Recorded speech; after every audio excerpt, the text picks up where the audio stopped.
Hello YouTube, this is the Dragon Lord, and this is a slightly different video to what I've been doing recently, but nevertheless.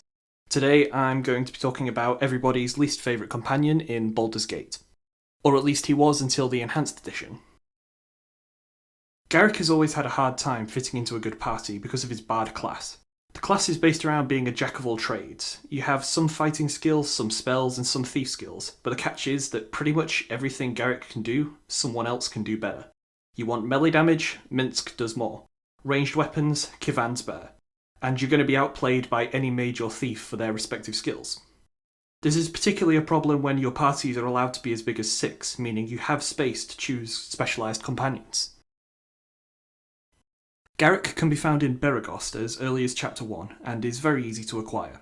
First, you need to speak to him outside the Burning Wizard, and agree to do a job as a mercenary.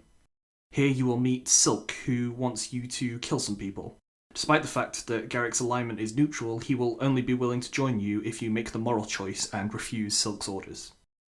Other than that, Garrick doesn't have another quest that needs completing to make him remain in the party, and he's relatively easy to keep happy in terms of reputation due to him being a neutral character. The main benefit of Garrick that specifically caught my eye is the lore stat.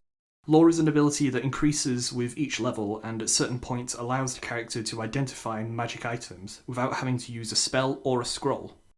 You may notice this stat in effect with your mages at higher levels to a minor extent. The reason this is so applicable to Garrick is because the Bard class has a much higher lore score than any other class. This is of course a very powerful ability, and at very low levels you're able to identify most items you come across without the need of spells or scrolls. You can see on screen now how effective it can be.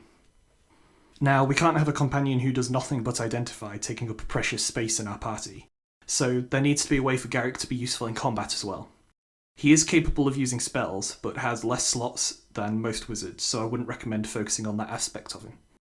He can wear armour and use melee weapons, but doesn't really have enough health to be an effective tank or damaging force. So your best option really is to use some armour for protection, but to give him a ranged weapon, ideally a crossbow.